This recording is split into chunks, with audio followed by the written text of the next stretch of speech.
Tuhan, bukalah bibirku, agar mulutku memberitakan kemuliaan-Mu. Ya Allah, ingatlah aku sesuai dengan anugerah-Mu.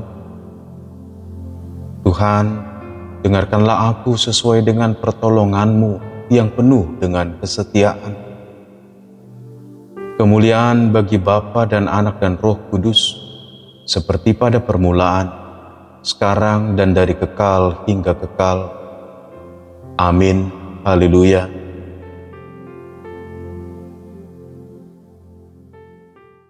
Surat Yudas ayat yang ketiga.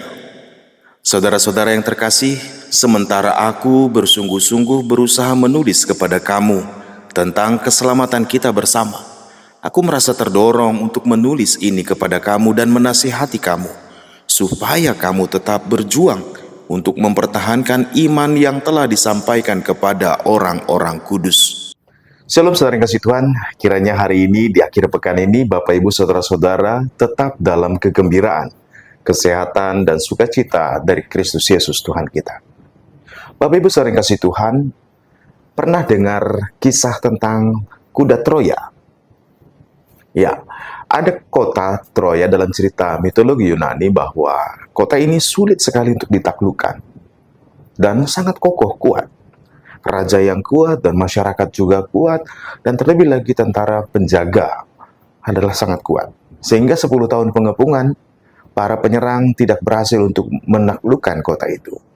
Sehingga suatu ketika dengan taktik peperangan yang disebut dengan penyusupan, mereka mundur dari medan perang, dari kem-kem pengepungan, dan meninggalkan kuda kayu yang besar dan ditinggalkan begitu saja.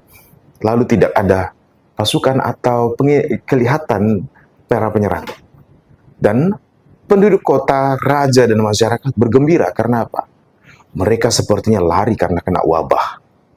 Lalu meninggalkan kuda itu dianggap sebagai meninggalkan persembahan untuk para dewi dan dewa mereka di kota itu. Lalu para masyarakat, tentara juga membawa kuda yang besar itu. Mereka bersukacita satu kota. Sehingga ketika terlelap semua dalam selesai pesta pora, ternyata di dalam kuda itu ada beberapa pasukan dari penyerang.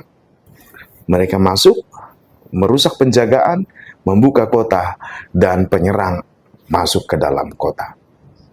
Bapak Ibu saudara yang kasih Tuhan, cara untuk menaklukkan pertahanan yang kuat adalah dengan cara menyusup. Bayangkanlah jikalau dalam kehidupan kerohanian kita lengah, sehingga penyusup itu berhasil merusak kerohanian kita dari dalam. Dan cenderung hal itu terjadi adalah karena kita mengizinkan masuknya roh jahat atau menjadi permisif, menjadi terbuka untuk dosa dan roh jahat. Saudara yang kasih Tuhan, inilah pentingnya, makanya Yudas atau Yehuda menulis surat yang dikenal dengan surat Yudas ini, bahwa ada penyusup di tengah jemaat. Mereka mengacaukan keadaan jemaat dengan memberi pengaruh buruk tentang kesetiaan, tentang penyesatan-penyesatan yang mereka lakukan. Mereka kelihatan lebih rohani. Mereka kelihatan sepertinya benar, tetapi ternyata mereka adalah yang ingin supaya jemaat tidak lagi hidup dalam Kristus Yesus Tuhan. Saudara yang kasih Tuhan, benar saja, ternyata terkadang kita menjadi awas ketika kita tahu ada bahaya menyerang dari luar. Tetapi kita lengah, kita terlelap dan menganggap tidak ada tantangan, tidak ada bahaya. Ternyata merusak dari dalam itu menjadi taktik musuh. Oleh karena itu penting sekali supaya kita tetap berjaga-jaga dan hidup dalam Roh Kudus, sehingga Roh Tuhan menolong kita. Bagaimana para penyusup itu masuk, dan bagaimana kita bisa menjadi mengizinkan pekerjaan yang jahat itu masuk ke dalam kehidupan kerohanian kita dan merusak kerohanian kita. Bapak Ibu, mungkin kita pernah terbuai dengan yang namanya seperti kesenangan kah, atau keindahan dunia, atau hal-hal yang kita anggap, oh ini nggak apa-apa, sekali ini nggak apa-apa. Sehingga mendatangkan kemalasan, mendatangkan kesenangan-kesenangan, dan kita terbuai di dalamnya. Itu salah satu cara setan menyusupkan, supaya kita lengah dan lemah secara rohani. Oleh karena itu bersyukurlah selalu kepada Kristus Yesus Tuhan.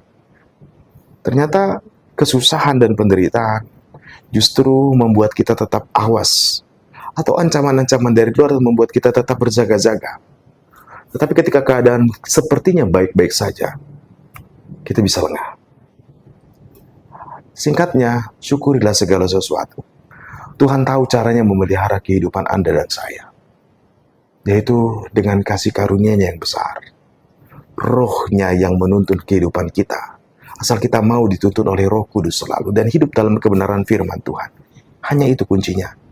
Karena penyusup dengan cara taktik yang mungkin menarik hati kita. Tetapi Kristus Yesus Tuhan kita, Dia adalah kegembiraan sejati buat kita. Oleh karena itu Bapak Ibu Saudara yang kasih Tuhan, mari tetap tinggal dalam Tuhan. Di masa-masa peringatan akan sengsara Kristus, mari ingatlah bahwa Tuhan lebih memilih untuk keselamatan saudara dan saya, untuk kehidupanmu dan kehidupan kita, supaya kita beroleh kehidupan yang kekal, kehidupan yang sesungguhnya, adalah lewat ketaatan Kristus menjalani sengsara itu sampai kepada salib. Dia bukan menolak kesenangan dunia, tapi memang kesenangan dan kegembiraan dunia itu hanya akan merusak kehidupan kita dan membuai kita sesaat saja. Tetapi ketaatan di dalam Tuhan, itulah kunci kehidupan kekal sesungguhnya. Tetap teguh dalam Kristus Yesus Tuhan kita. Shalom.